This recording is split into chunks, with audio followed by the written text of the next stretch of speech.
Nós vamos falar um pouco de batalha hoje.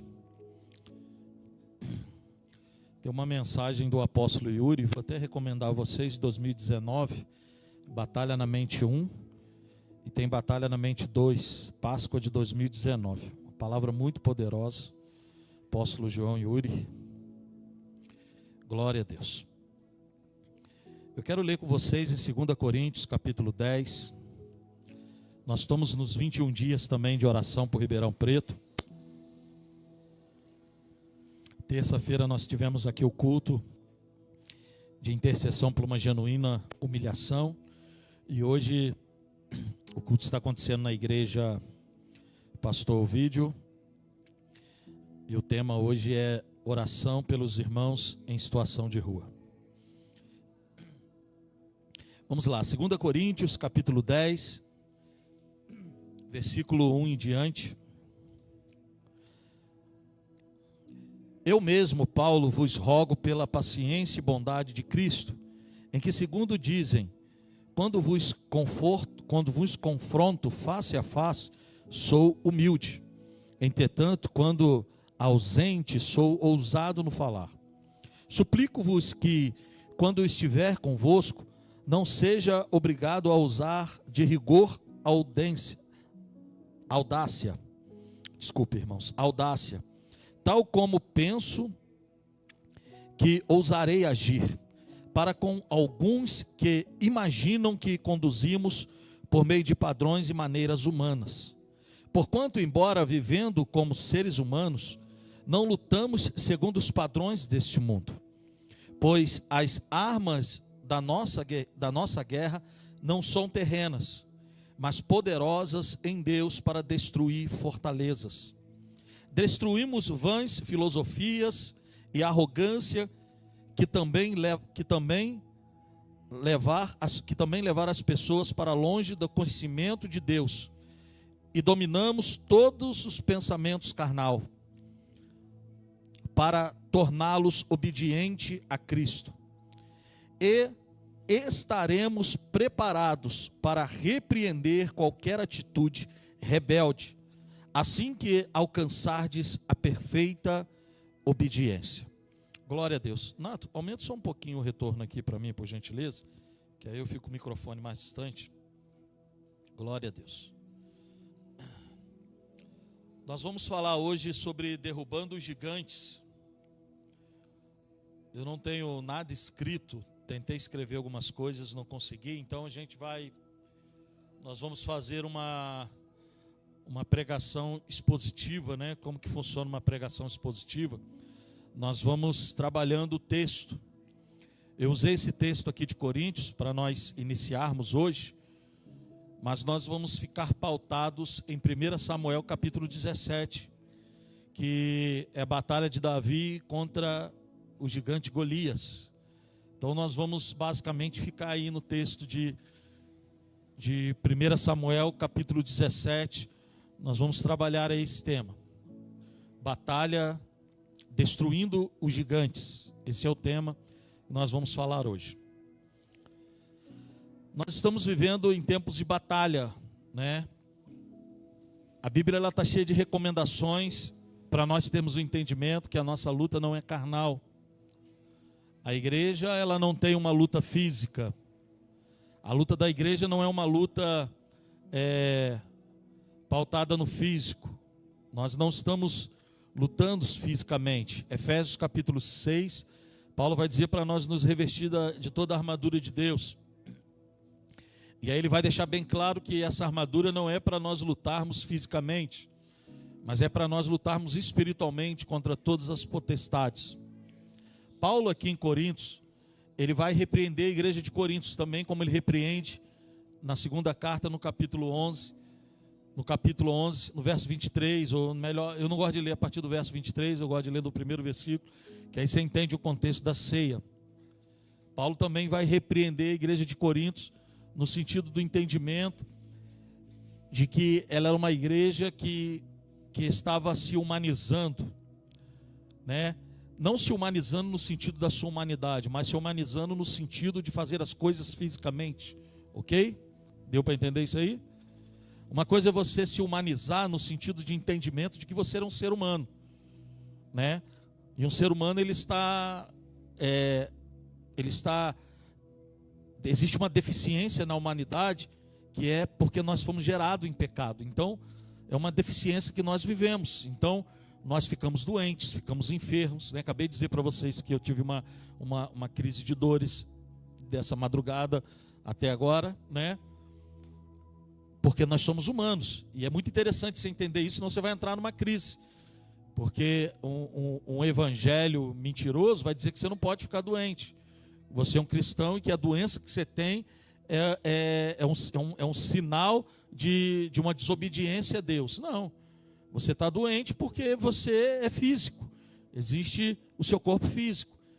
Então isso é uma humanidade com entendimento da nossa humanidade. Agora existe a humanidade no sentido físico da carne, no sentido do pecado, né? No sentido de você desejar, de você criar deuses para você, com Deus minúsculo, no nosso ventre. Eu tenho falado muito sobre isso. Quando nós criamos deuses para nós, com Deus minúsculo no nosso ventre, a nossa vocação, o nosso propósito, todo o nosso esforço físico, tudo aquilo que nós fazemos ou desejamos, só tem uma motivação. E qual que é a motivação? Satisfazer as nossas vontades. Então, a igreja de Corinto, ela era uma igreja que ela estava, em alguns momentos da sua vida, sempre buscando satisfazer a tua vontade. Ou seja, a igreja virou um lugar de satisfação de vontades. E a igreja não é um lugar de satisfação de vontades. A igreja é um lugar de confronto com a vontade de Deus e não as nossas vontades. Nós nos reunimos aqui não para explicarmos a Deus o que Ele tem que fazer, né? Olha o que virou a igreja nos dias de hoje. A gente vamos conversando, tá, irmãos? Hoje eu passei ali e falei, Maico, anota algumas coisas que eu vou falar, que eu não tenho nada anotado, e depois eu quero, né, também compartilhando com vocês, eu também estou aqui aprendendo que o Espírito Santo de Deus está nos direcionando. Olha como é que a igreja, o que a igreja está vivendo, dona Zay. Olha que situação. Nós estamos vindo para a igreja, nós temos os nossos desejos, nós temos as nossas vontades, né? Vamos lá, vamos falar de algumas vontades, né?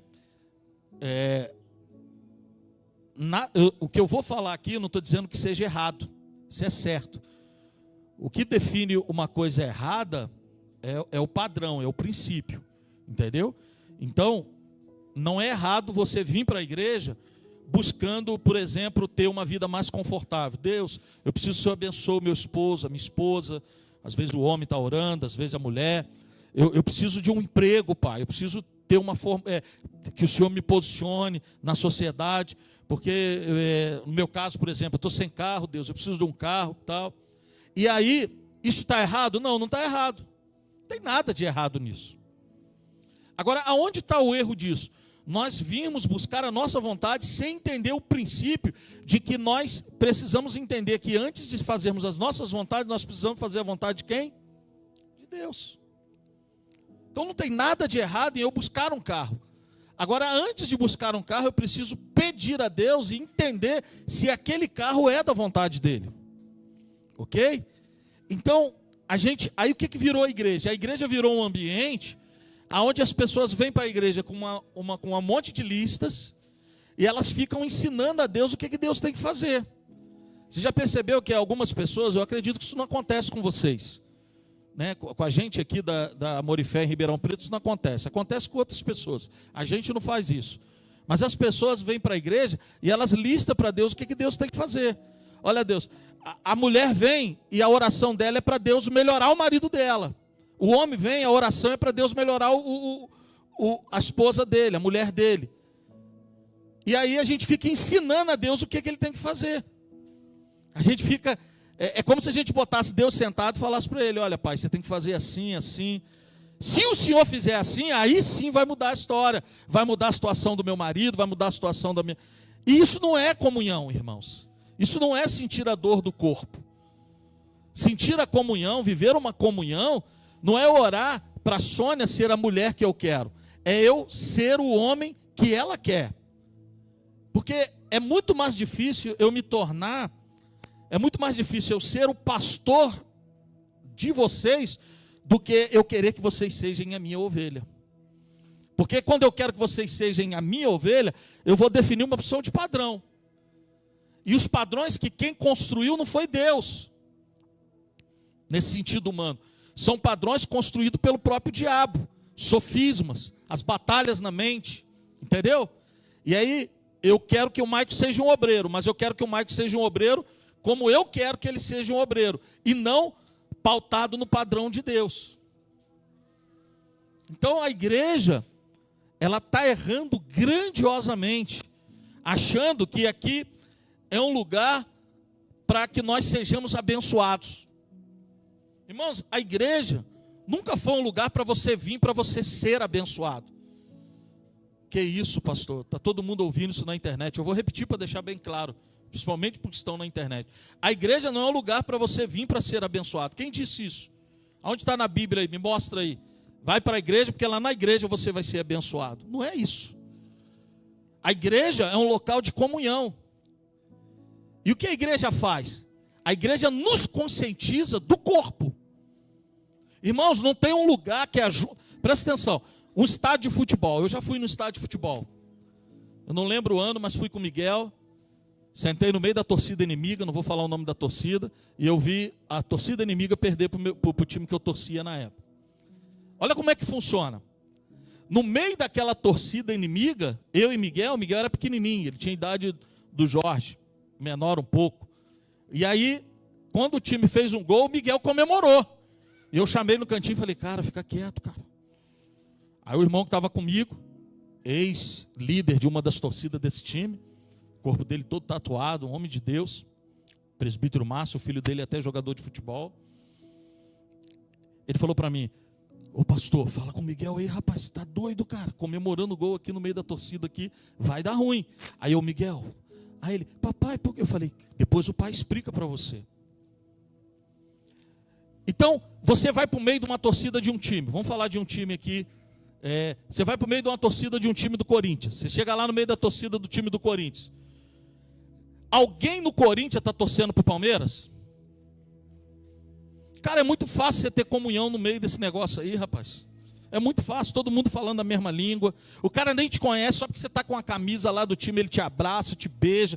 Cara, eu agora não uso mais, mas antigamente eu gostava de usar uma camisa de time aí na rua. E lá em Friburgo, aqui não vai acontecer isso, ou talvez muito difícil, mas lá em Friburgo, que é Rio de Janeiro, aí eu andava, as pessoas viam com a camisa do Fluminense.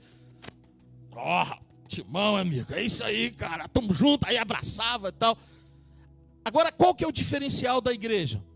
É que nós nos reunimos num lugar, irmãos, com pensamentos totalmente diferentes, cara. Se a gente pegar uma lista aqui e colocar aqui uma lista aqui, cada um tem um pensamento, cada um tem um jeito. Irmãos, e isso é muito difícil, esse negócio de igreja.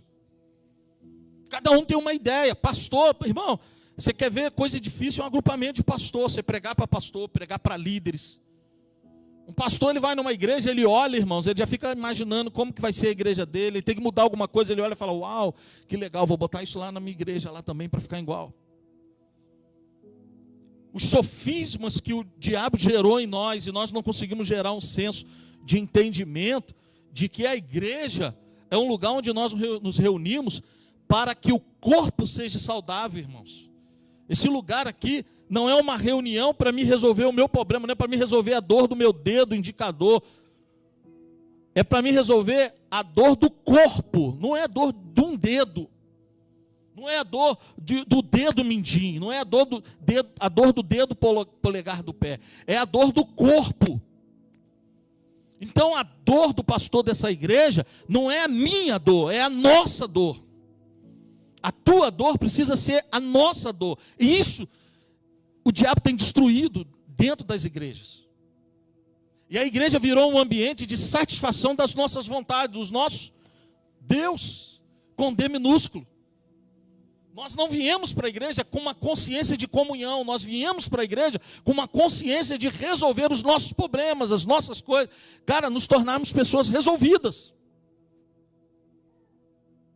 E aí, irmãos, é tão estranho isso aí, que até na hora de evangelizar, o diabo ensinou a gente. Porque a gente evangeliza as pessoas dizendo para elas assim, vem para a igreja, Porque o meu Deus resolveu o meu problema, Ele vai resolver o teu problema. Porque você está na igreja, teu problema está resolvido. Quem está lá fora, nós estamos nos 21 dias de oração. O problema do morador de rua é o problema dele, o teu não é, porque você não mora na rua. Só que isso não é comunhão. Aí nós nos tornamos um ambiente de agrupamento de pessoas. Onde nós temos a nossa visão, nosso jeito de servir. Eu tenho hora que eu entro em crise, irmãos, com algumas coisas. Eu peço a Deus para me tirar desse lugar. Mas eu vejo que é Ele mesmo que nos leva. Deus ele tem prazer em nos levar para lugares de crise. A gente estava lá na UPA. Qual UPA que foi que a gente foi lá, que aquela senhora veio me procurando? Que saiu do lado de fora comigo lá. Como é que é o nome daquela UPA? 13 de maio, não é isso? Não. A Vila Albertina. Uma senhora veio, ela falou, nossa, que lindo esse projeto de vocês. Vocês estão lá fora, Vila Virgínia, vocês estão lá fora? Eu falei, estamos. Ah, então, deixa eu ir lá para mim ver esse projeto que eu quero ajudar. E aí ela foi, cara. Cara, é um tanto de gente querendo ajudar o projeto. Irmão, o que eu mais... Uma vez eu estou lá servindo, a mulher falou assim, nossa, estava procurando um projeto desse, que vontade de ajudar. Eu falei, achou. Vai ali servir. Renato estava, eu falei, vai ali servir. Ela, não, vamos conversar depois, que achou nada, irmãos. Anote isso aí, mas por favor, para me não esquecer. Deus não se move com vontades, Deus se move com pessoas que entenderam o propósito. Cara, o mundo está cheio de gente com boa vontade, irmãos. Você quer ver isso? Vai lá servir o café lá, que você vai ver que todo mundo tem boa vontade. Você vira um Deus no meio daquele povo só porque você está servindo o negócio. Se você não tiver uma mente madura, uma mente saudável, você entra num ambiente que não é seu. Você dá a glória para você. E aí a mulher, vou lá para me ver esse projeto. E ela veio, cara, veio e começou a conversar comigo. Eu comecei a conversar com ela. Comecei a ministrar na vida dela, o que a senhora está fazendo aqui, quem está aqui, meu esposo, sei o que, sei o que lá. Aí ela, nossa, amei o projeto. Qual que é a religião de vocês? Eu falei, então, nós não temos religião. Ela, o quê? Eu falei, não, nós não temos religião. Ela, não, uma igreja que vocês servem, qual o nome da igreja? Eu falei, não tem igreja também não. Nós somos de Jesus. Ué, mas como assim? Eu falei, como assim? Como? Já leu a Bíblia? Renato estava do lado vendo eu falando exatamente isso. Eu falei, a senhora já leu a Bíblia? Ela, já. Eu falei, então qual era a igreja de Jesus? Eu falei, então, a gente aqui é da igreja de Jesus. E esses irmãos que estão comigo aí, igual o discípulo de Jesus, um bando de doido, que podia estar em casa descansando, podia estar em casa fazendo tudo, mas eles saíram de casa para poder cuidar de vocês. Isso é a igreja. Então qual que é a minha crise? Fica registrado isso aqui na internet. E era bom até fazer aqueles risinhos que faz lá, já viu que bota? Qual que é a minha crise? A minha crise com essa igreja desse século. A minha crise com essa igreja. Com as igrejas desse século, com as igrejas dessa geração. E aí eu não estou falando, irmão, que não é nós também não. Nós estamos nesse bolo também. Você mergulha aí que nós não somos nós não estamos fora dessa massa, desse bolo, não. Nós estamos juntos. Então quando eu falo as igrejas, eu estou falando nós também aqui de Ribeirão Preto. Sabe qual é o problema? É que nós estamos querendo satisfazer as nossas vontades. Cada um com a sua visão, cada um com o seu projeto, cada um defendendo a sua torcida. Isso não é igreja, cara. Isso é tudo. Menos igreja. Agora fala para mim, quem que está ensinando as pessoas a fazer isso? É o Espírito Santo, que a característica dele é comunhão, ou é o diabo, que a característica dele é divisão? É o diabo, irmãos. É o chifrudo, é o Satanás que está ensinando a gente ser igreja e cada um tem a sua denominação, cada um está no seu quadrado. E aí você vai lá numa UPA servir as pessoas como nós fazemos, cara, você chega lá, as pessoas querem saber o nome da tua igreja, da tua tribo. O que você defende, a visão que você defende. Cara, a visão que eu defendo é do reino dos céus, não é da igreja Amor e Fé. Eu fiquei brabo, acabou até Vocês viram que eu comecei meio lento, que o remédio ainda estava fazendo efeito, agora foi embora. Cara, desencana disso, quem está ensinando isso a gente é o diabo. E aí a gente vai evangelizar as pessoas, as pessoas vêm para a igreja. Irmãos, quem está comigo sabe, cara, a minha motivação do café da UPA não é encher essa igreja. Eu não estou preocupado, irmão, presta atenção. Eu não estou preocupado com a quantidade de pessoas dentro de uma igreja, irmão. Eu estou preocupado se eu estou fazendo a vontade de Deus. A sua salvação, os pastores estão me assistindo na internet. A sua salvação, eles sabem disso. Acho que eles têm amnésia, tem hora. A salvação não é posicionada pela quantidade de almas que você ganha, cara. Quantas almas o ladrão na cruz ganhou? O Dimas. Quantas almas ele ganhou, Maico? Nenhuma, cara. E o que Jesus disse para ele? Hoje mesmo estará comigo no paraíso. Por quê? Ele reconheceu, cara. Ele reconheceu o sacerdócio de Jesus, o propósito de Jesus. Tu és rei, que eu sei, cara. Tu está aí todo rasgado, todo definhado, pelado nessa cruz. Mas tu és rei. Aí Jesus disse, hoje mesmo, cara, tu vai estar comigo no paraíso. Então essa precisa ser a mensagem da igreja. Eu falei uma coisa uma vez, cara, teve gente que... E isso eu lembro que quando eu falei não estava sendo gravado, agora está ficando, porque é bom que fique registrado. Cara, todos nós somos filhos de Deus, cara. Eu não vou falar aqui o nome de algumas coisas, mas pensa aí numa denominação aí. A pessoa ela está servindo um tipo de Deus, cara. Agora a paz só tem um. Eu vou repetir aqui, as pessoas podem estar servindo outros deuses. E o problema da orfandade, presta atenção nisso aqui, o problema da orfandade é olhar para Deus como Deus. Uau! Isso aqui é doideira. Porque aonde está a orfandade? Nós olhar para Deus como Deus e não olhar para Ele como Pai. Quais são as características e os atributos de Deus? Alguém lembra aqui? Hã? Você lembra, Yasmin? Quais são os atributos de Deus?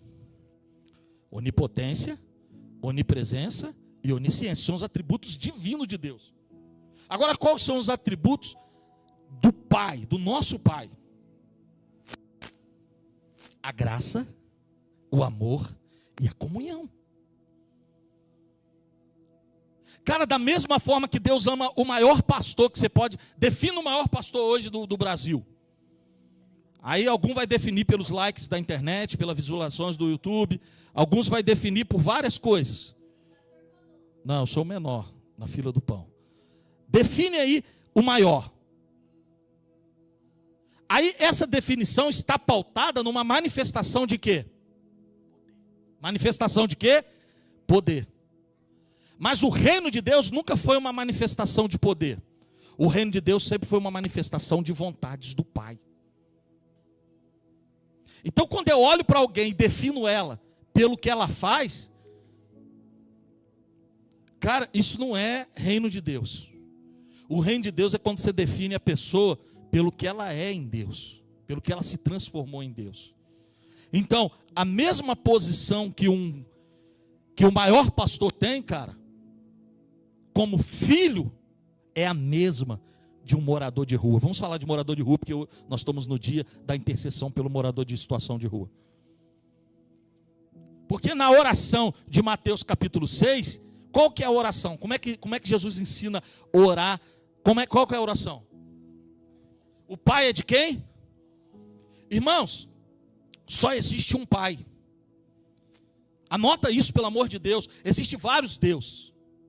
E aí o seu esposo pode se tornar um Deus. O seu trabalho pode se tornar um Deus. A sua vaidade pode se tornar um Deus. O tipo de roupa que você veste pode se tornar um Deus.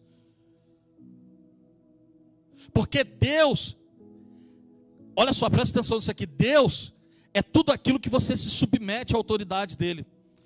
Então se você faz de tudo para se submeter a um trabalho por causa do salário, como o Maico disse aqui, o trabalho, ele já não é um propósito mais na sua vida, ele virou um Deus na sua vida. Porque você trabalha para receber o salário. E uma mente de escravo, presta atenção, irmãos, vamos lá que está descendo, eu vou ministrando com vocês estão entendendo isso? Não tem esboço, não tem esboço. Uma mente escravizada, ela cria um Deus para ela. Olha como é que é o trabalho.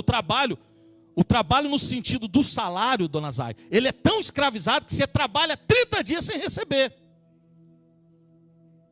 Agora, numa mentalidade de filho, antes de nascer, a Bíblia vai dizer que ele... Se você não deu uma glória a Deus agora, eu te dou uma microfonada. Antes de você nascer, ele já te assalariou, já te abençoou nas regiões celestiais. Então, uma mente de escravo, ele trabalha para receber. Ele trabalha pelo salário. Uma mente de filho, Ele não trabalha, ele trabalha pelo propósito, porque o salário dele já está na conta, ó, há muito tempo, cara. É forte isso aqui, não é? Vocês entenderam isso?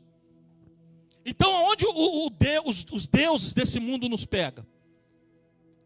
Quando nós achamos que nós somos dignos de alguma coisa pelo serviço, sacerdócio levítico. O que nós fazemos? Tudo que nós fazemos para satisfazer a nossa vontade. Até a fé, presta atenção, irmãos. Até a fé, nós torcemos ela. Nós pegamos a fé e fizemos assim com a fé, ó, embolamos ela todinha, mastigamos, bagunçamos ela todinha. Porque a Bíblia diz, ora, a fé é o fim e fundamento das coisas que se espera, e prova das coisas que o quê? Então, fé não é aquilo que você está vendo. Aquilo que você está vendo é acreditar. A palavra acreditar, eu estava estudando hoje, foi a única coisa que eu estudei hoje, foi sobre a palavra acreditar. A palavra acreditar é dar crédito a alguma coisa. Então eu acredito nesse copo quando eu dou crédito para ele. A fé não é dar crédito a alguma coisa. A fé é crer. É totalmente diferente. Então como é que acontece? A gente torce a fé. Porque a gente vem para a igreja e acredita que vai comprar o carro tal. E a gente fala, ó, eu tenho fé. Aí tem as igrejas que fazem até os negocinhos lá, né? Faz as mandinguinhas lá. 7 dias de mandinguinha. E aí você vai ganhar o carro. Aí a pessoa escreve o nome do carro e faz lá. Não, hoje eu estou com vontade de falar, irmãos. Deixe tudo registrado. Aí vai lá, faz a mandinguinha lá, porque eu quero ganhar o carro, porque eu creio, porque a fé é o fim fundamental da coisa que se espera e prova das coisas que não se vê. Agora o carro você já viu, irmão. Só que você não viu ele com você, você viu ele com outra pessoa. Isso não é fé. Isso é cobiça daquilo que a outra pessoa conquistou e não daquilo que Deus tem para você. Ficou claro isso aqui? A fé é o fim fundamento das coisas que se espera e prova das coisas que não se vê. A fé não é uma fé de conquista, a fé é uma fé de resistência. A fé nunca foi, me mostra na Bíblia, é só você ler a galeria da fé. O mesmo texto que fala sobre fé, ele vai definir os caras que tiveram fé. E me aponta um daquele ali que recebeu alguma coisa por meio da fé. Eles não receberam nada, eles manifestaram algo. Então a fé não é para manifestar o que você quer. Pega isso aqui, a fé não é para manifestar o que você quer. A fé é para manifestar o que Deus quer em você e através de você. E isso você não viu ainda, isso está oculto, cara. Isso está escondido dentro de nós. Porque a Bíblia fala que o reino de Deus é um tesouro escondido dentro de quem? De nós, vasos de quê? De ouro, de prata ou de bronze? De barro, e nós somos vasos de quê, irmão? De barro, porque nós fomos feitos do barro. Agora nós estamos invertendo as coisas, estamos invertendo a pregação, invertendo a mensagem. Nós bagunçamos, irmão, presta atenção. Nessa ideia, eu estava vindo da UPA, não sei se foi da UPA ou onde que eu estava, falei com o Maico. Foi com o Maico. Eu falei, cara, me mostra na Bíblia essa liturgia de culto nossa. Irmão, não tem, não sei quantas vezes você já leu a Bíblia. Não tem essa liturgia aqui, esse negócio que a gente faz, de 3 louvor, tem umas aí que é 3 louvor do cântico deles. Tem alguma coisa de errado nisso, pastor? Não. Agora, onde está o errado? É a gente achar que fazendo essas coisas nós vamos ser abençoados. Irmãos, não é, vocês estão conseguindo entender o que eu estou pregando? Não é fazendo que você vai ser abençoado. É reconhecendo, é posicionado onde Deus te botou. A bênção não está em fazer alguma coisa. Eu falei disso para vocês semana passada. A graça de Deus. O lindo da graça, quando nós entendemos a graça, é que a graça não é para nós fazermos para receber. É para nós entendermos que Jesus fez e que nós já recebemos tudo, irmão. Aonde está a dificuldade da igreja? Por que a gente não evangeliza logo esse mundo todinho e Jesus volta de uma vez? Porque a gente não está preocupado com uma evangelização. A gente está preocupado com resolver os nossos problemas. A gente não está preocupado em revelar Deus para as pessoas. Nós estamos preocupados em revelar Deus para nós, cara. E Deus já foi revelado para nós. Olha onde você está. Nós não deveríamos estar aqui, irmãos, aprendendo o que nós vamos fazer no mundo. Nós não deveríamos estar aqui aprendendo isso. Na verdade, nós não deveríamos nem estar aqui agora.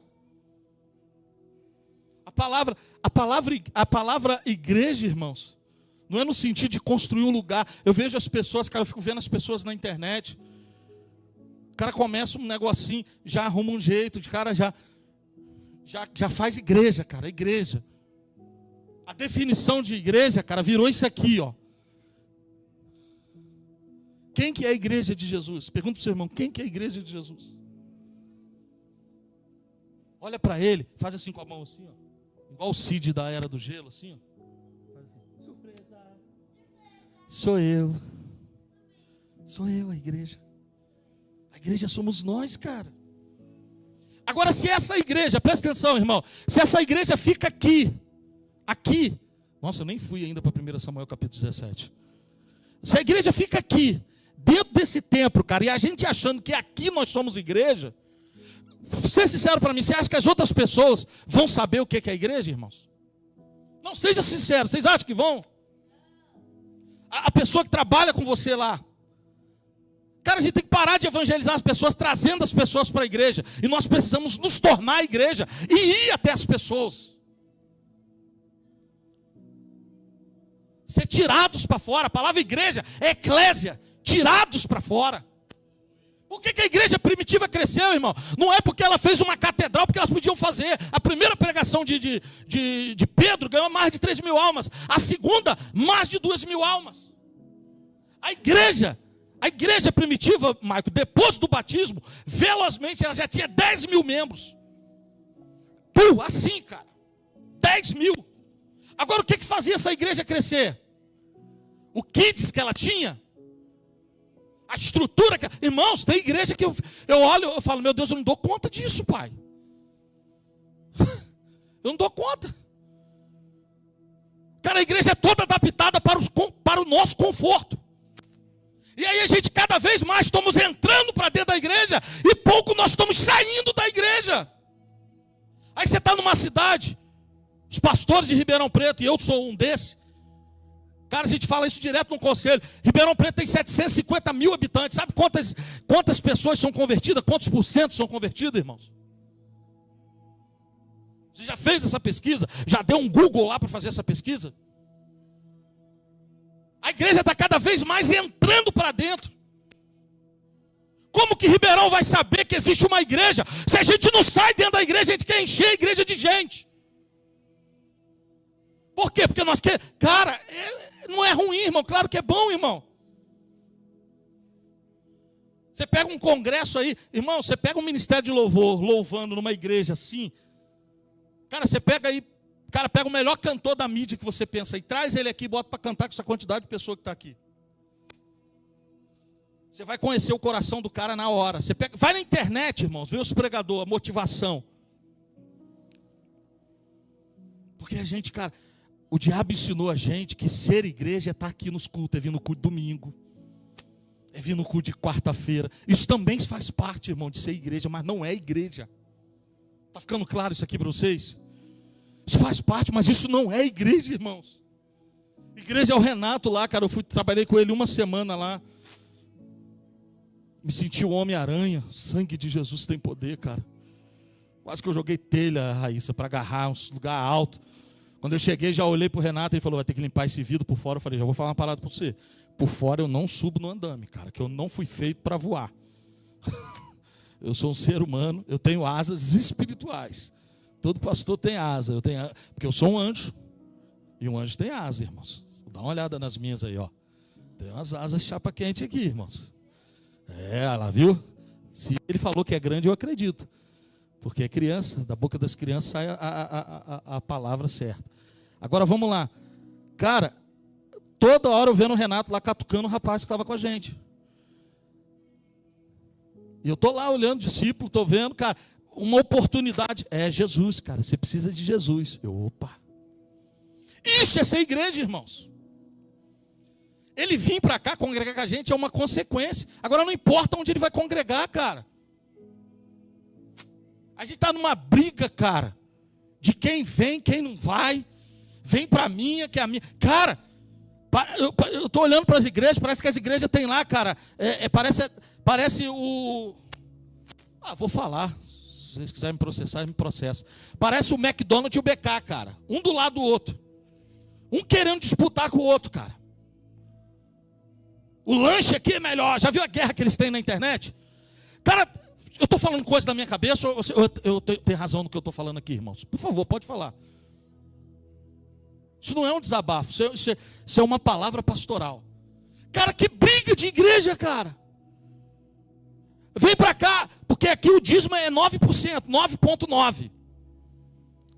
Não, vem para cá, porque aqui, cara, a gente não tem data show mais, data show é passado. Não tem telão de LED, cara. As cadeiras é confortável. O café não é aquele café ali naquela garrafa vermelha antiga da pastora de 1900, lá vai vovó viva, não.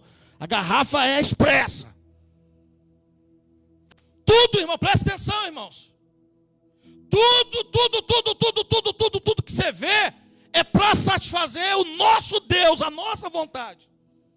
Não existe uma reunião de comunhão para entendimento do Pai.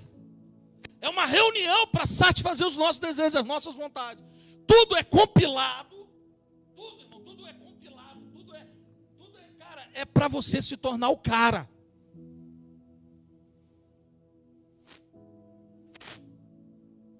Irmãos, presta atenção, tem muita gente boa aí no anonimato. Érica, tem muita gente boa aí no anonimato, tem muito pregador bom. Mas o que dá status hoje, cara, é o cara que estourou na mídia. Aí você tem que... Cara, você vai na internet, você vê o tanto de baboseira que esses caras falam. O tanto de coisa que eles enfiam na cabeça das pessoas. E o diabo está criando sofisma aqui na nossa mente, na nossa cabeça. E a igreja, cara, está virando isso que nós estamos vendo. Nós vamos ser a nação do avivamento. Sabe quando que nós vamos ser a nação do avivamento? A hora que Deus começar a arrancar a gente de dentro das igrejas. É só você estudar a história da igreja. Sabe quando que a igreja, Nayara, sabe quando que a igreja começou a cumprir o propósito de Deus? Quando ela viveu isso aí, que eu falei para você, de ganhar muitas almas para Jesus, eles construíram a igreja, o templo, cara. E aí, o que eles pensaram com isso? Nós vamos ficar aqui em Jerusalém. A ordem era ficar em Jerusalém até o quê? Que do alto seja revestido de poder. Depois vocês saem, cara, vocês metem o pé. E aí os caras ficaram lá dentro de Jerusalém. Por eles, presta atenção, por eles, dona Zay. Eles estavam lá até hoje, porque estava bom, cara.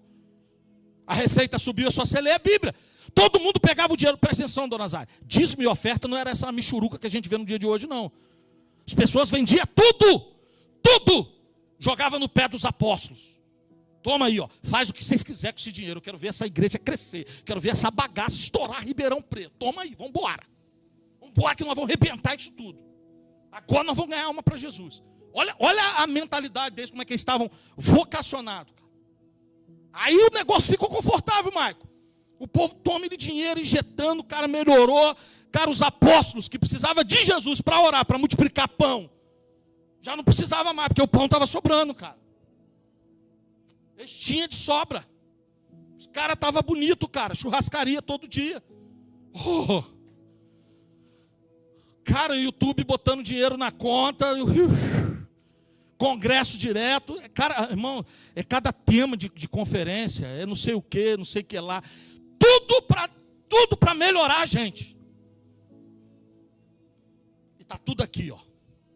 Porque entra ano e sai ano, é um ciclo, cara. A pessoa não entende o propósito de Deus. A pessoa não entende qual que é a vocação, qual que é o chamado. E ela precisa passar por congresso, por conferência. Precisa uma estrutura, um tanto de dinheiro que gasta. Eu sou pastor, irmão. Você acha que gasta quanto para fazer uma conferência, igual nós vamos ter na nossa igreja semana que vem? É um tanto de dinheiro que você tem que dar para pastor que vem pregar. É um tanto de avião que você tem que pagar. Eu estava lá em Friburgo, acabei de ministrar. Eu estava muito cansado. Aí o pastor falou para mim: Rodolfo, fica aqui, pastor, a gente compra outra passagem para o senhor. Eu falei: você está repreendido em nome de Jesus, cara. A gastar outro dinheiro, e aquele faz o quê? Joga fora, rasga. Mas a igreja melhorou, a igreja tem condição agora de bancar, cara, de fazer o que a gente quer. E aí, cara, estava legal. Aí Deus levanta quem?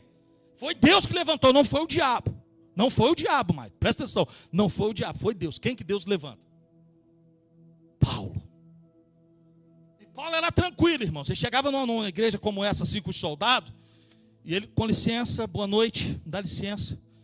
Meu nome é Saulo, de Tarso, cara, eu sou um fariseu, cara muito conhecido da lei, e eu tenho uma ordem aqui, ó. Quem que é o pastor? Seu Rodolfo? Ô, seu Rodolfo, você pode parar por gentileza um pouquinho o culto? Boa noite, tudo bem com o senhor? Tudo bem, seu Paulo. Então, aqui eu tenho uma carta aqui, cara, e eu acho que você vai ter que interromper o culto, porque não pode não, cara. O Herodes não quer que faz o culto, os caras aí estão barreirando o negócio todo aí, não dá para fazer isso não. Era assim que Paulo vinha, cara, era um negócio gostoso, era suave. Você até trocava Facebook com ele, fala, pô, me segue no Instagram, era um negócio assim. Você fechava com o Paulo. Não, irmãos, Paulo entrava numa igreja como essa, cara. Ele rasgava tudo, os caras já arrancavam espada e ia matando todo mundo. Já pegava as crianças na era. Imagina um culto como esse, entrando um cara aqui, você está fazendo culto, a igreja. E entrar aqui, cara, um cara igual Paulo, com todos os soldados romanos, cara, com toda a patota lá, com toda a ordem que ele tinha, e pegar o seu filho e matar o seu filho na sua frente. Alguns historiadores vão dizer que o espinho na carne de Paulo era a lembrança das coisas que ele havia feito. Aquela coisa atormentava ele direto, porque ele entendeu o evangelho, e aquele sentimento vinha nele, ele lembrava, meu Deus, o que eu já fiz. Você quer ver uma cena parecida com essa? Só você começar a seguir Missão Portas Abertas. Essa semana a pastora Sônia estava me mostrando como que a igreja na Índia, essa semana, nós estamos, irmão, presta atenção, nós estamos com dificuldade para vir numa igreja como essa. Aí hoje, essa semana, se você vê lá a igreja da Índia, aí, irmão, sabe o que aconteceu? A igreja viveu o quê? Um avivamento. Porque, ó, começaram a se espalhar, cara, cada um foi para um lado pregar o evangelho.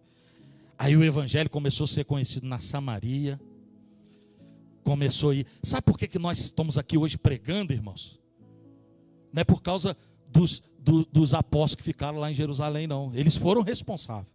É claro, não vou tirar mérito deles. Por favor, não me interprete mal. Eles foram responsáveis pela pregação. Agora a gente só está aqui, dona Zay, porque Paulo foi lá direcionado por Deus. Então matar aquelas crianças, fazer tudo aquilo lá, foi uma direção de Deus. E agora? Essa conta não fecha, cara. Essa conta não fecha. Porque no sofisma, na mente, o diabo estava dizendo que eles já estavam resolvidos, que eles podiam ficar ali, porque conquistou o que já tinha conquistado. Então a gente precisa definir o que é igreja, irmãos. Igreja não é estar aqui em quatro paredes. Igreja é ver a dor dessa cidade, a dor de Ribeirão Preto, e ir lá e resolver, irmãos. Qual que é a dor de Ribeirão Preto hoje? A gente está em um dos braços das dores de Ribeirão Preto, porque nós somos uma igreja pequena, nós não temos condição. E isso não é, presta atenção, isso não é aqui um jargão de pessoa que está fazendo. Não, pelo amor de Deus, Deus tem misericórdia da minha vida. Mas hoje nós estamos atendendo toda sexta-feira 4 UPAs, cara. Agora isso não enche igreja, irmãos. Mas isso nos torna igreja. Nosso Deus do céu. Vocês estão conseguindo entender isso? Isso não dá ibope, isso não enche uma igreja, dona Zay. Isso não traz dízimo, isso não traz oferta. Isso, cara, isso não, cara, pelo contrário, isso só tira de nós, só faz a gente pegar o pão, repartir e dar para as outras pessoas. Então, ao invés de nos dar alguma coisa, é algo que nos tira de nós, arranca de nós. Agora vai arrancar de quem, irmãos? Se somos nós que falamos aí por aí, para todo mundo ouvir que o nosso Deus é maior, que o nosso Deus é dono do ouro e da prata, que o nosso Deus é rico, que o nosso Deus é aquilo, mas a gente vive uma igreja tão miserável, irmão, que a gente não tem nada para as pessoas, a gente sempre quer para nós. Todo o nosso esforço é para resolver os nossos problemas, como se nós servíssemos um Deus muito miserável, um Deus muito mesquinho. Porque se nós estamos constantemente precisando de alguma coisa, vamos combinar uma coisa aqui, por favor. O nosso Deus é grande ou é pequeno? Nós estamos sempre precisando de alguma coisa e o nosso Deus é grande? É isso mesmo? Vocês entenderam a minha pergunta? Se o nosso Deus é grande, irmãos, e nós estamos sempre precisando de alguma coisa, o nosso Deus é grande? É pequeno. Então vamos lá para 1 Samuel 17. Cara, olha Davi lá, entregador de marmita, o cara que inventou o iFood. O povo estava lá na batalha, lá no vale. Aí 40 dias se levantava um cara lá. Como é que era o nome do cara? Tá vendo? Até as crianças sabem. Não precisa nem ler a Bíblia aqui hoje mais. Até as crianças sabem. Então fica fácil pregar. Golias. E aí você vai ler lá 1 Samuel, depois você lê em casa. Você vai ler lá 1 Samuel. O que 1 Samuel, o princípio, fala? Todas as características de quem? Do gigante.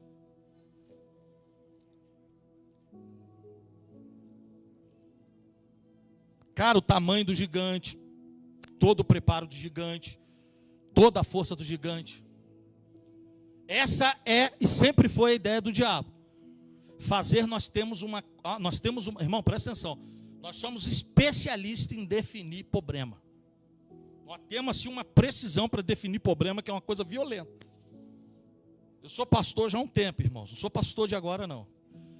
Já estou nessa pedal aí há muito tempo, pedalando minha bicicletinha já há bastante tempo já. Já vivi momentos ali, momentos aqui. Cara, já experimentei de muita coisa. Já vi muita coisa aí nos bastidores, atrás das cortinas. E aí, o que o diabo está fazendo? Olha. O diabo, cara, você vai conversar com uma pessoa, você dá uma direção para a pessoa diz assim, é muito difícil. Aí você fala para ela, por que é muito difícil? E ela define o tamanho do problema dela na ponta do lápis. Verdade ou mentira o que eu estou falando aqui? Ela é o povo de Israel de 1 Samuel definindo o tamanho do Golias da vida dela. Assim, ó, escritinho, cara. 2 metros e tal, a armadura assim, o escudeiro na frente, a lança só a ponta tinha 7 quilos. E pá, o cara tinha 2 metros e tal de altura, que não sei o que lá. Pá, cara, direitinho. Só que a fé está aí, irmãos. Porque a fé é o fim e fundamento das coisas que se espera e prova das coisas que não. O que você vê não é fé. O fé é o que você não vê. Então tudo que o povo de Israel via era aquilo que eles acreditavam. O diabo está nos destruindo naquilo que nós acreditamos. Aquilo que nós depositamos o nosso crédito. Então você deposita o crédito, cara, numa casa gigantesca, você deposita o crédito numa situação assim, você deposita o crédito no marido resolvido, numa mulher resolvida, nos filhos resolvidos. Olha o que o diabo ensinou a gente. Os nossos filhos não é aquilo que Deus quer para eles, não. Irmãos, nós estamos definindo um padrão de criação de filhos, aquilo que eu quero. Então a minha oração não é para que Miguel seja aquilo que Deus quer. É aquilo que eu quero. E aí eu pego tudo que eu tenho como exemplo e eu quero definir Miguel nisso aí. Isso está errado, irmãos. Então o povo olha lá para o gigante e define tudo. Nós temos habilidades em definir o tamanho dos gigantes da nossa vida. E a gente, cara, a gente diz por que não pode lutar, por que eu não posso, por que não vai dar certo. Não, cara, isso aí não tem condição. Olha o tamanho do gigante. Não tem como ninguém lutar contra esse gigante. Agora, se eu disser para você, depois você estuda lá, vou falar um negócio que vai chocar vocês aqui agora. Depois vocês estudem, né? Depois vocês estudem. Qual era a diferença de tamanho de Saul para Golias? Alguém sabe me dizer qual que era a diferença? Dona Zay, 30 centímetros. A Bíblia vai dizer que Saul era um homem maior de Israel. Ele era grande, o cara era um homão, violento, bonito. Pensa num homem bonito. Pensa no Brad Pitt de Israel daquela época. A Bíblia fala que as mulheres ficavam doidas com Saul. O cara era bonito, o cara pintoso, cara. Baludo, o pai dele era rico, cara. Saul novinho já andava com as carruagens rebaixadas, roda aro 23, sonzão na mala, colocado lá na Som Godói. Acabei de fazer aqui. Violento, cara. Saul chegava, cara, nos congressos, meu irmão. Os outros olhavam e falavam, quem chegou? Saul, cara. Cara, o pai dele era criador de jumentas. O pai dele era rico. Saul era o tipo de rei que Israel queria, cara. O cara era violento, treinado, cara. O cara havia se treinado em guerra. O cara sabia usar uma espada. O cara pegava uma espada, Érica, Parecia até um espartano, cara. O cara era violento. Agora, por que ele não falou, eu vou lutar contra Golias? Porque ele acreditava que Golias podia destruir ele, cara. A nossa batalha está aqui, cara, quando nós acreditamos que os nossos problemas são maiores do que nós. A igreja precisa entender que ela é poderosa, cara. Nós precisamos entender que nós somos poderosos. Hoje nós almoçamos ali no quintal. Nós temos 3 mesas aqui na casa, fora as que estão guardadas, que se a gente quiser a gente monta também. Aí fica, a gente faz até 12 mesas profeticamente, as tribos. E aí eu estava conversando com o Mai, conversando com a pastora, conversando com o pessoal na mesa, cara. Cara, olha a igreja, cara. Onde a igreja está chegando, cara? O que define, cara, um pregador, cara? É os likes dele da internet. O que define mais unção, cara? É o tipo de igreja que aquele pastor tem. É isso que o diabo está ensinando a gente, cara. Isso não é igreja. Cara, olha o exército de Israel, 40 dias, Henrique, o cara subia, cara, e gritava. Não tem ninguém para me enfrentar, porque na batalha antigamente, irmão, existia 2 tipos de guerra. Ou o exército inteiro contra o outro exército, ou se o exército inimigo que estava desafiando, ele podia escolher o desafio. Era um negócio bem organizado. Por incrível que pareça, era organizado. Em intervalos de batalha, um exército liberava o outro e lá no meio dos inimigos tirar os corpos que já haviam morrido. De boa, sem ninguém fazer nada com ele. Tinha esse esquema. Aí o que os filisteus fazem? Olha só, a nossa batalha é a seguinte: um homem vai ter que lutar contra Golias. E se Golias perder, o exército nosso se prostra diante de vocês. Se o de vocês vencer, se nós vencermos, vocês se prostram diante de nós. Irmão, todo mundo tremeu, está na Bíblia, é só vocês lerem, eu não vou ler, porque até Jorge já leu, até Jorge sabe da história de Davi. Todo mundo tremeu, inclusive Saul, que era um cara de guerra, um cara grandão, o rei de Israel, ele tremeu. Então olha o tipo de igreja que nós estamos virando. Nós temos todo o recurso, nós temos toda a capacidade, nós temos todo o padrão, Maico, de guerreiro, mas nós não estamos lutando as verdadeiras batalhas.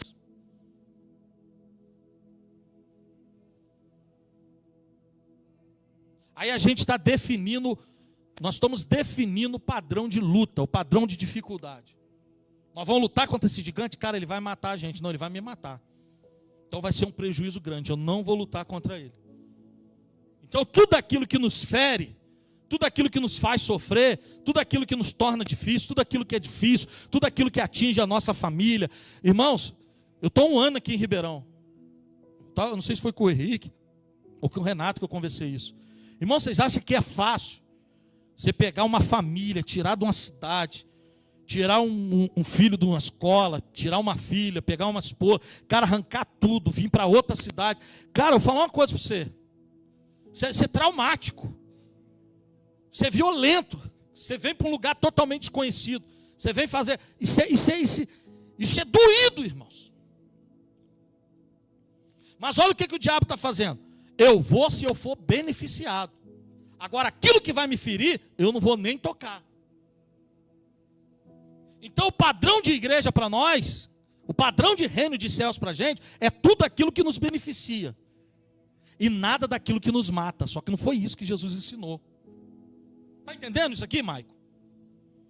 Nós geramos um padrão de igreja aonde nós somos abençoados. Mas o padrão de igreja não é o lugar aonde nós somos beneficiados. O padrão de igreja, de reino, Bíblia. Se eu estiver falando bobeira aqui, vocês me corrigem. Na internet aí, digita aí, corrige. Fala que esse pastor aqui está ficando maluco. Só que o padrão de igreja bíblico é o quê? Pega a sua cruz e morre. Sofre. Acaba com as suas vontades, com os seus desejos. Deus é aquele menino da praia. Eu não sei se já foi na praia, mas eu ia na praia muito. Morava lá perto. Cara, eu já vi a cena. É a criancinha fazendo castelo. E o outro vem correndo e dá uma bicuda, meu irmão. É esse o padrão que Deus quer gerar de igreja. Uma igreja que não está em busca dos sonhos dela, mas uma igreja que está em busca dos sonhos de Deus. O que Deus tem sonhado para Ribeirão? Você já fez essa pergunta? Já orou assim? Deus, o que o Senhor quer com essa cidade?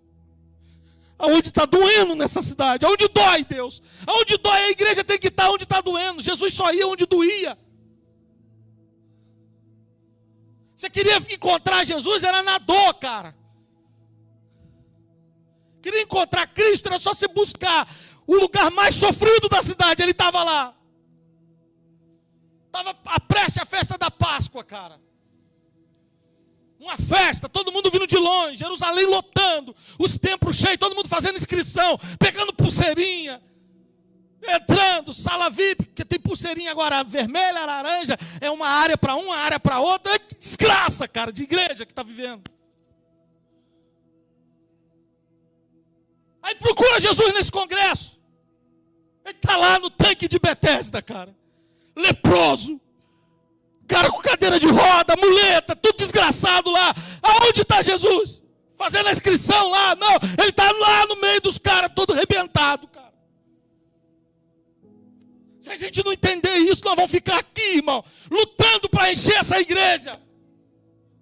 Vamos ficar aqui igual um doido aqui, ó, enchendo a igreja, achando que igreja é um lugar cheio. Lugar cheio não é a igreja, lugar cheio é agrupamento de pessoas. Igreja é manifestação de reino. Está claro isso ou não?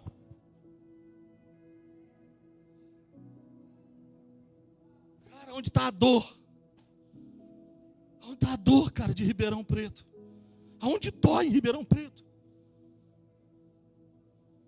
Cara, hoje é o Dia Internacional, eu vou falar, vou falar. Hoje é o Dia Internacional, hoje é o dia que nós estamos orando. Por quem que nós estamos orando? Bota o banner ali, Renato.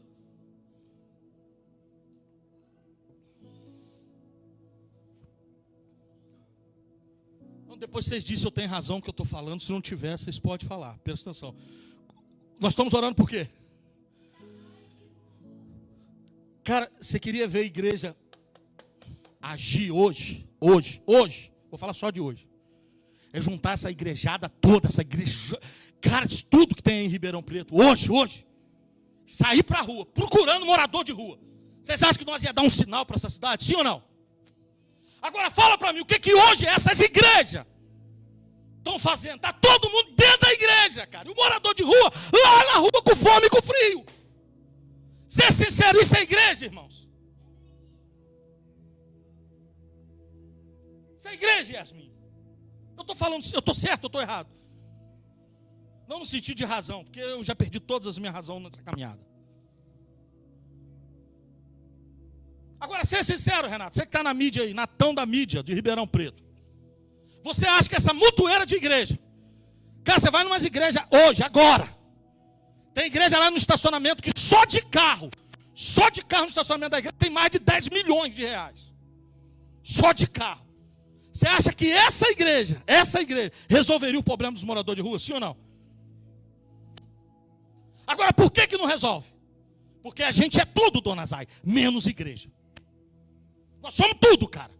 Nós somos gospel, nós somos crente, que nós acreditamos em alguma coisa. Agora, a fé para manifestar aquilo que está escondido, nós não conseguimos. Aí a gente vai definindo, cara, os problemas. Cara, é um gigante. Você vai conversar com meia dúzia de pastores, sabe o que eles vão dizer? Não tem como não. Não dá não, cara. Tirar esse rapaz da rua. Eles não querem. Ele nunca foi lá conversar com um morador de rua. E alguém disse, e ele disse também, eles não querem. É difícil. Vocês estão olhando para um pastor que um dia pegou um morador de rua na rua, fedendo, não sei quantos anos sem tomar banho, e levei para dentro da minha casa. É difícil? É dificílimo. Agora eu levei para minha casa porque não tinha uma estrutura na cidade para me levar ele para algum lugar.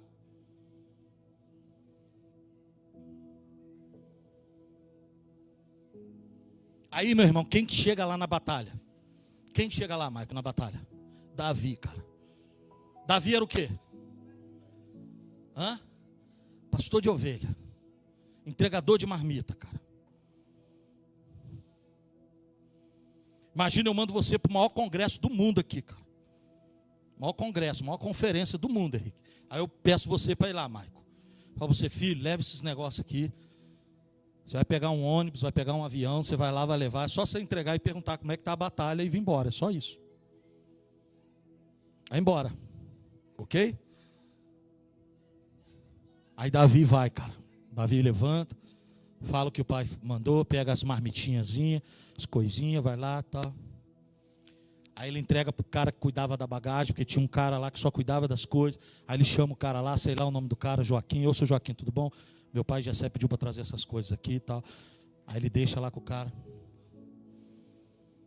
Aí a Bíblia vai falar que ele ouve, porque na hora que ele está lá entregando as coisas, dona Zay, que ele está lá saindo lá, a Bíblia diz que o gigante levanta e dá um grito, cara. Não tem homem aí para lutar contra mim, não? Estou aí já 40 dias gritando, 39 dias, hoje o 40º dia e ninguém vai vir lutar contra mim aí, não? Eu estou conjecturando, não está na Bíblia, mas esse aqui é mente pregador e a Bíblia me dá liberdade para fazer isso. Eu imagino lá, cara, eu imagino Davi já com o pé no estribo, já para dar a pernada na jumentinha. Quando ele ouve, eu falo, o quê? Não tem o quê? Ninguém para lutar. Agora, irmão, presta atenção.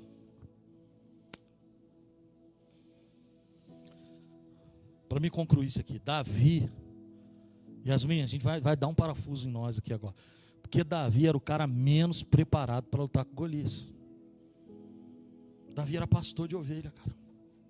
Logicamente, Davi era o homem menos preparado para lutar contra Golias.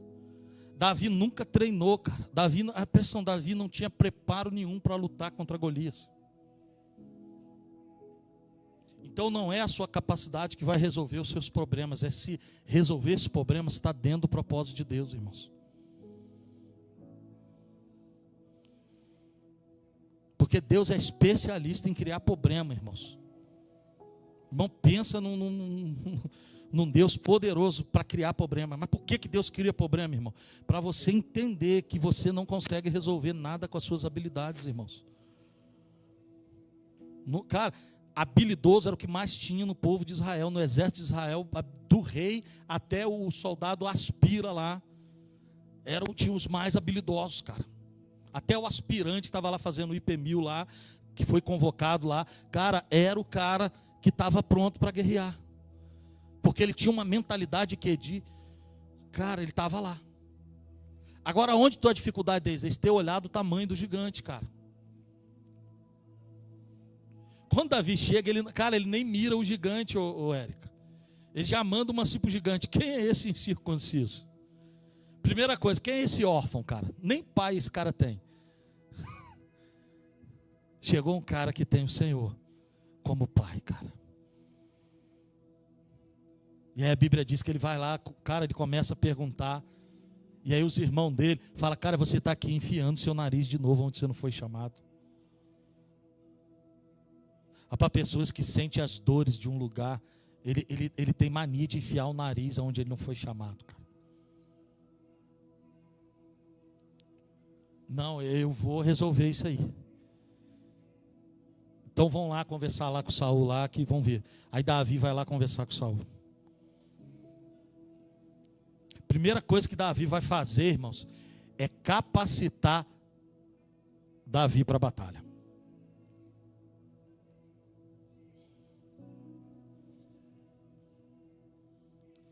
Presta atenção nisso aqui. Yasmin, presta atenção nisso aqui. Nós precisamos ter cuidado, pastora Sônia, com as capacitações humanas. Davi já estava capacitado, Saul não sabia.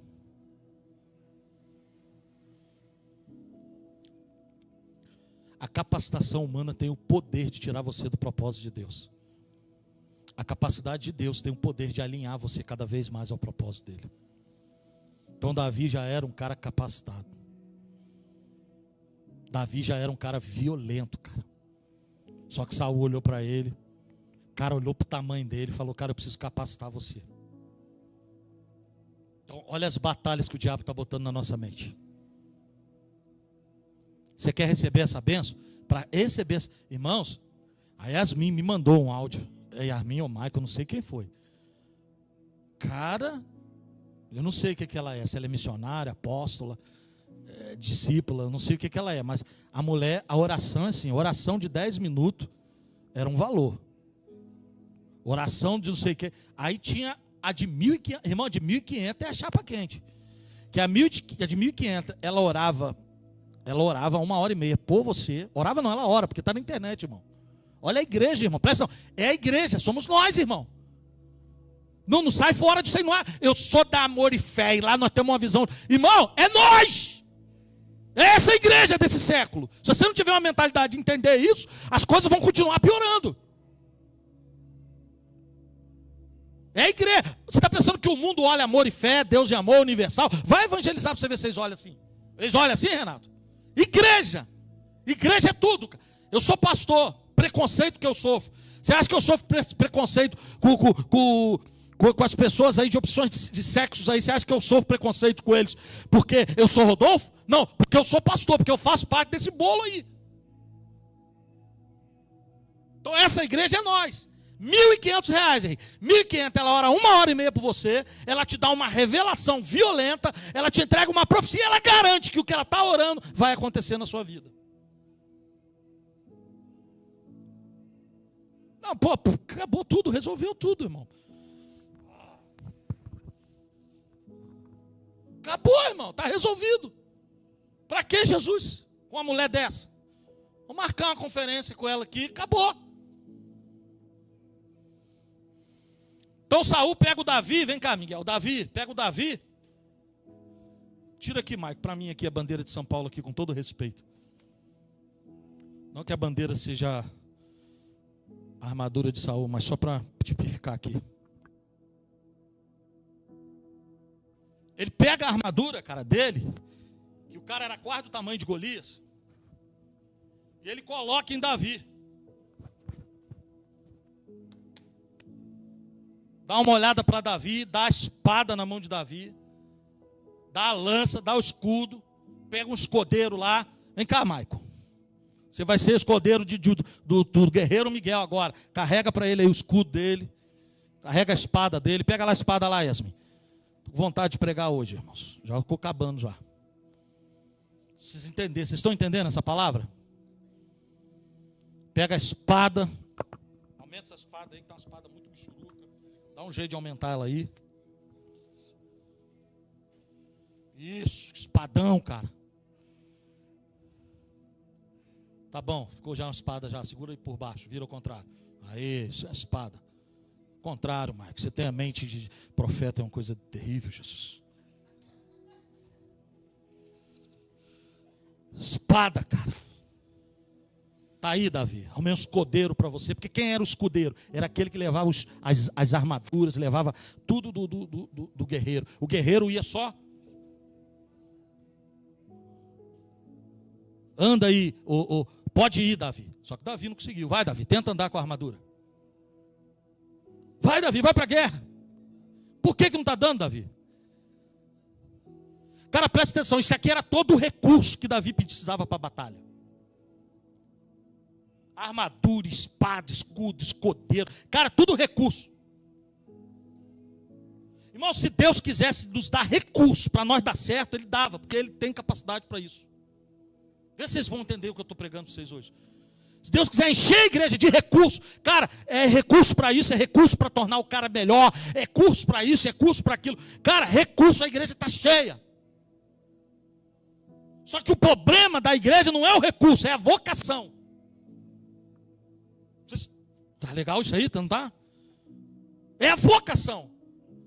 Porque Davi não conseguiu ir com esse pretexto todo. E aí ele fala, cara, eu vou tirar tudo isso. Fala, Saul, vou tirar tudo isso. Não vai, cara, isso aí você precisa se proteger. O capacete vai proteger a sua cabeça, a armadura. Cara, você tem que ir com isso aí. Vai, cara. Não dá. E como que você vai? Como que você vai, Davi? Uau! Com roupa de quê? Uau! Pode levar para lá, Maico. E aí ele vai com roupa de pastor. Você já viu uma roupa de pastor? Você já estudou a profissão de pastor? Você está achando que a profissão de pastor era uma profissão boa? Era a pior profissão. Era a pior profissão. Então nós não vamos vencer as nossas batalhas com os nossos recursos. Nós vamos vencer a batalha com a vocação de Deus em nossa vida. Você precisa entender propósito e vocação. E aí Davi larga a espada, larga tudo. Ele vai pegar lá 5 pedras, irmão. E aí, por favor, por favor, igrejas, principalmente a nossa igreja também é assim. Nossa igreja também tem essa visão profética, tem essa visão, cara, violenta. Por favor, me entenda aqui, irmão. Você vai estudar um pouco, é só você estudar um pouquinho sobre as 5 pedras de Davi. Que eles vão falar, os teólogos vão dizer que as 5 pedras simbolizam o Pentateuco, Gênesis, Êxodo, Levítico, Números, Deuteronômios. Vai dizer que as 5 pedras simbolizam os 5 ministérios, o apóstolo, o profeta, o evangelista, o mestre e o pastor. Eu não estou aqui desmerecendo e dizendo que não simboliza, que profeticamente eu não sei isso não, irmão. Eu só quero que você entenda comigo. Você acha que Davi pegou 5 pedras por quê, Renato? Garantia, cara. Você acha que Davi acreditou que ele ia matar na primeira pedrada? Seja sincero, irmãos. Você acha que Davi acreditou isso? Cara, eu vou catar 5 pedras. Davi não foi preparado, cara. Davi era o melhor atirador de estilingue que existia, cara, naquela geração. Tanto é que no exército dele depois existiu uma série de soldados que ele treinou. Os caras eram violentos na atiração de fundas. Só que Davi não tinha nem munição naquele dia que ele foi enfrentar. Então vai ter dia que nós vamos enfrentar o gigante que nem munição a gente vai ter, cara. Vocês estão entendendo essa palavra? Tem dia que a gente não tem nem munição, cara. Aí eu passo no rio, cara. Agora presta atenção. Aonde Davi pegou as munições para poder lutar contra Golias? Na beirada de um rio. O profeta lá chegou ao rio olhando para cá, cara. A nossa provisão, a provisão da igreja de Cristo, está no rio da vida, cara. Da vida de Cristo. Aonde tem um campo de batalha, onde tem um gigante, é o mesmo lugar que estão as pedras, cara. E aí Davi pega, cara, ele acertou na primeira. Mas se ele não acerta, cara, ele estava preparado para gingar mais umas 4 pedras, cara. Uma hora ele ia acertar. Ele ia acertar, dona Zay. Ele acertou na primeira, cara. Na verdade não foi ele que acertou, foi Deus. Eu estou conjecturando, tá, irmão? A Bíblia não fala isso. Uma hora que Davi mandou a pedrada e que o gigante caiu para frente, cara, de joelho. Davi deve ter olhado assim dentro e falado assim: meu Deus. Agora Davi foi treinado no conforto, Davi foi treinado na batalha. Deus não vai tirar você da dificuldade para levar você para o conforto. Eu vou encerrar aqui, grava isso. Deus vai tirar você de dificuldade e vai te levar para uma dificuldade muito maior. Davi foi treinado matando leão, matando urso. E ele só conseguiu matar o gigante porque ele saiu de uma dificuldade e foi para uma outra maior. Porque se Davi tivesse matado o gigante, tivesse entrado num ambiente de conforto, ele tinha morrido. Sério, pastor, sério? Quando foi que Davi morreu na Bíblia? Maico lembra? Quando ele estava no palácio. E aí no palácio, ele estava com uma roupa de rei. Irmão, Davi era um homem de guerra. O dia que Davi não foi para a guerra e ficou no palácio foi o dia que ele caiu com Betseba. E quando o profeta vai ter com ele, a história que o profeta conta para ele, para posicionar ele no lugar de novo, é a história de quê? Alguém lembra aí? Alguém já leu? Uma história de quê que ele conta? Uma história de pastor, irmãos. Davi, onde você está que você perdeu sua posição, cara? Você foi ungido, você era pastor. Você matou Golias, você era pastor. E você está pecando porque você perdeu a sua vocação. Volta.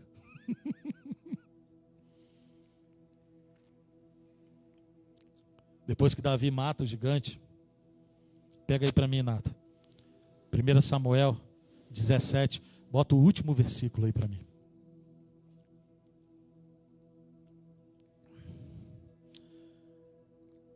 Saul prontamente lhe indagou: moço, de quem você é?